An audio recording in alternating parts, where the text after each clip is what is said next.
And on this episode of The Time I Made Fun of a Child, we have this from peak, peak cinema right in here. I love this. You know what? I need to give a shout out really quickly to Collider. Without you guys, I would have nothing to talk about. Let's get to this article, guys. From Collider, we need a strong female Star Wars universe. Obi-Wan Kenobi's young Leia actress has a solid pitch for a Star Wars spin-off. The Obi-Wan Kenobi show was so bad, they're not getting a season 2. They are not gonna sink money into that. I've said this before in a couple videos, I'll say it again. I believe the idea of what Star Wars was doing was to retcon the original storyline, and then in a few years, if all these things took off, they were gonna make a Star Wars remake. But no, it wasn't gonna be a remake. It was gonna be the new remake because in the Obi-Wan show, Obi-Wan and Princess Leia were interacting with each other. Okay? Remember the original movie when Princess Leia sent that message for Obi-Wan Kenobi and she said that you served with my father in the wars and I need your help, blah, blah, blah. At no point of that video did she say, hey, remember me? I'm the kid you saved all those years ago. I need your help. So that's what Disney was doing. They paired these two up because they wanted to retcon the original storyline, and they were eventually going to go where Reva, I believe Ahsoka was probably going to be in this mix too, though. And of course, Obi-Wan Kenobi, played by Ewan McGregor, all these characters, they were going to build them up to the new remake of Star Wars. Because it doesn't make any sense, right? Why would you retcon the original, right? It doesn't enhance the story at all, though. So again, that show was terrible. No one liked it. They're not getting a season 2. Reva was one of the worst characters ever made. I gotta do a video about her though. I gotta definitely dive into that again. But they could have done it so right by copying a Don Cheadle movie called Traitor. But no. Disney knows best. That's why they're failing right now. But I'm sorry. Back to this article. So the 12-year-old Vivian Lyra Blair seems to have a great grasp on one of the most recognizable characters of the franchise. No, she doesn't. She was terrible. If that's what Princess Leia was back then as a child, there was no hope for the Resistance. It says here Blair had a full pitch ready to go when asked about seeing more of Leia as she grows up, which she may have pulled from the plot of the book Leia, Princess of Alderaan by Claudia Gray. I don't know what that is. Can we just for a second stop trying to make adaptations of books and products that did not work out? I have never heard of this Princess Leia book here. Was it good? Did it matter? Probably not. But moving on. But if that was the case, we're just glad she's done her homework. So realistically, she's done more homework than everyone that wrote the Obi-Wan Kenobi show. Unbelievable. It says, I almost feel like it could be really fun to do some sort of teenage Leia. Wow, that's what I want to see. Teenage Princess Leia going against her family, and I want to explore the universe, Dad, and I don't want to be a politician, I want to be my own woman. Isn't that like every story of teenage girls today? Just they want to be independent and follow their womanhood and crap like that? I've said this in a few interviews, and I've had some people be like, no, don't need it. Wow. Those people sound like smart human beings.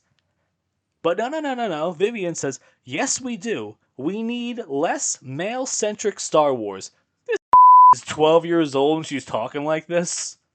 Are you telling me that a 12-year-old, she clearly has not done her homework because Star Wars, by and large, was written for a male audience? That's why it was so hysterically successful. And now that you're catering it to females and feminists, No one cares. Isn't it weird how this article claimed that she was doing her homework?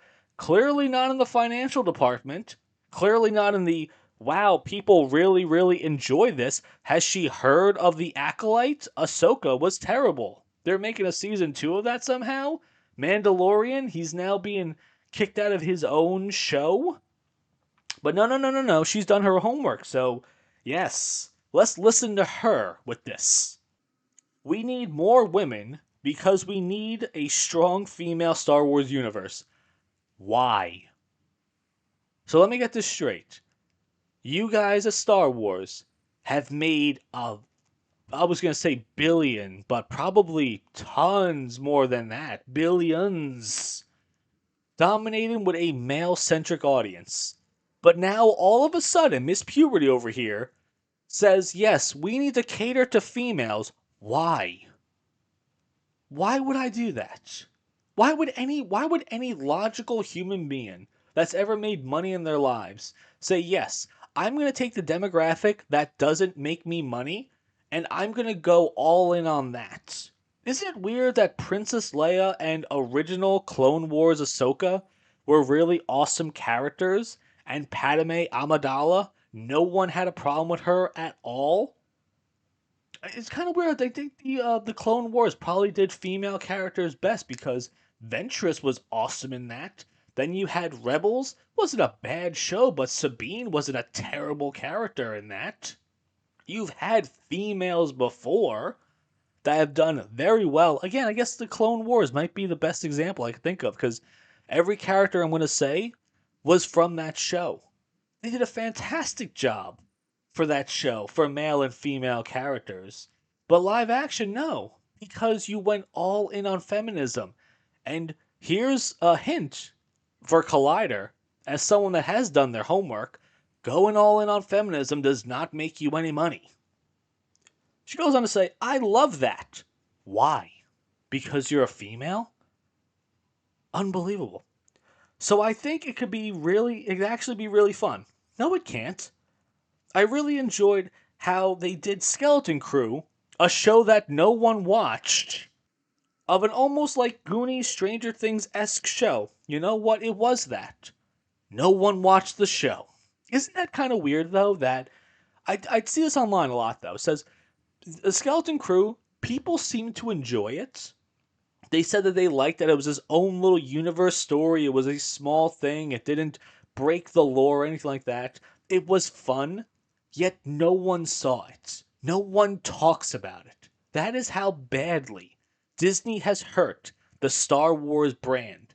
That when they finally make a show like Skeleton Crew, that by and large people seem to really enjoy because it was Goonies in space.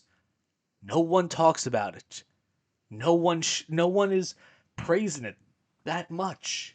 The few people that do, they're in chats by themselves. Just no one's seen the show. So that right there, that's a terrible example to bring up. Like, hey, it worked out for Skeleton Crew. No, it didn't.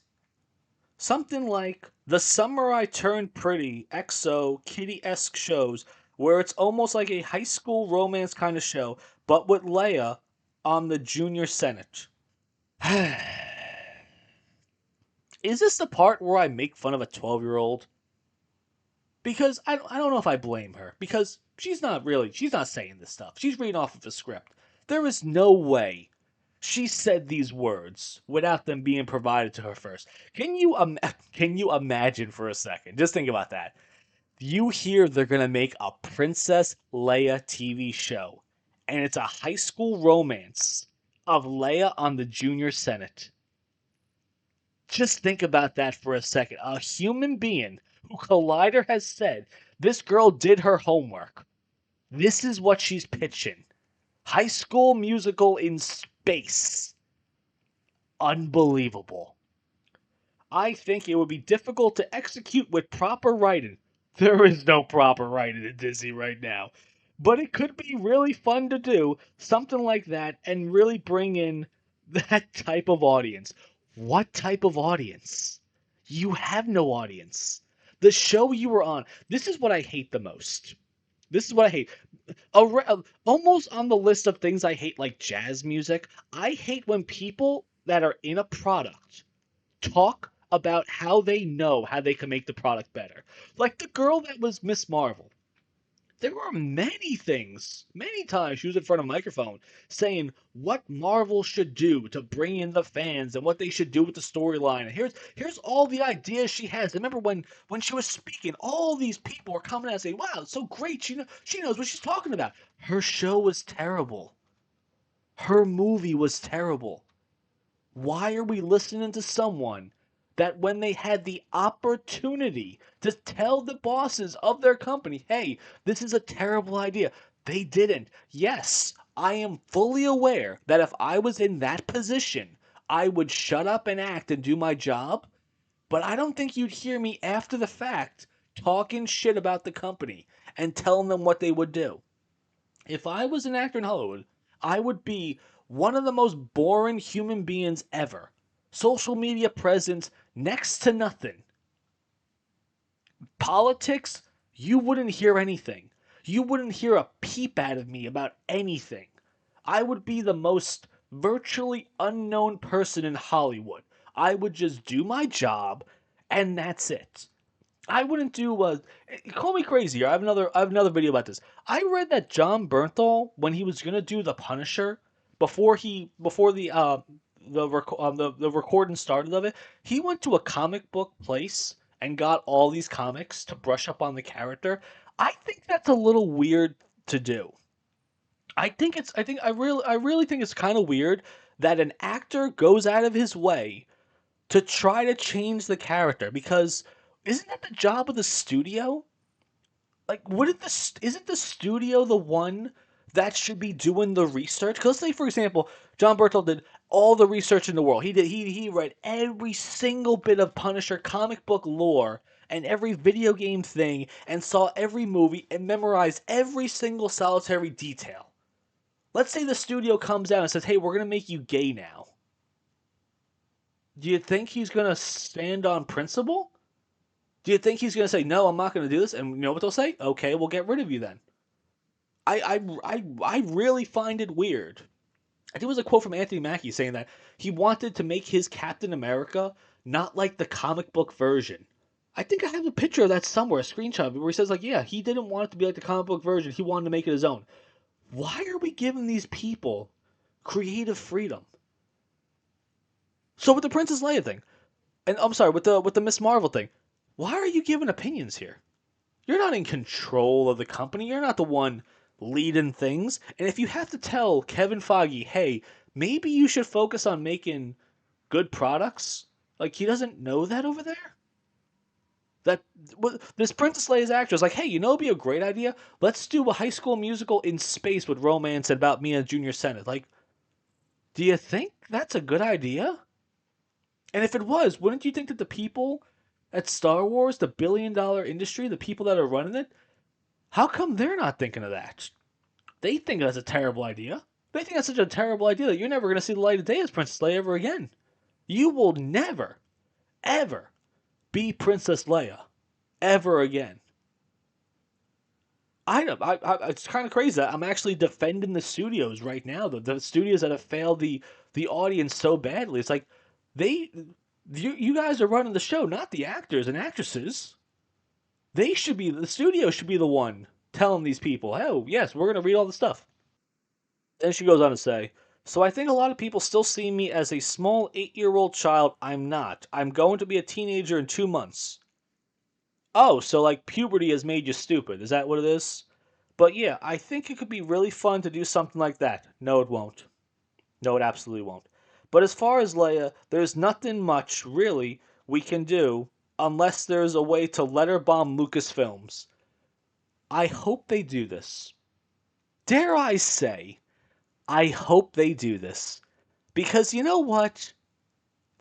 Products like this really bring the internet together. Like right now, I love the fact, though, my Facebook feed is flooded with Bella Ramsey potato memes. I really love that every time I go on, I can just press the laughing emoji on all these things from these people. And we get to talk about how stupid this show is. I look forward to this. This would be hysterical if they made it. But I think for now, we'll just have to leave it up to fate for something like that. The fates have decided.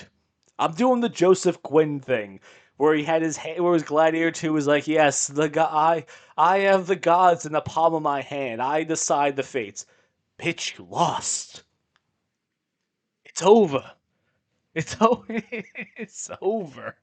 You're not playing Princess Leia. You're not gonna be playing her in Andor. Can you imagine if they put her in Andor season 2? It ain't gonna happen. I don't even know. Is that show even still going on?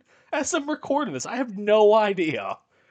But anywho, man, that's Princess Leia. Poor actress, 12 years old. Man, sniffing those farts over there. Thinking that a junior Senate high school romance is exactly what the Star Wars fans want to see out of Princess Leia. Absolutely incredible. Let me know what you guys think about that. I carried it all. Your scars, the lies you hide, the guilty hearts, the broken vows, the things you fear. I held them close and drew them near. I carried it all. I took the blame and signed it with my blood.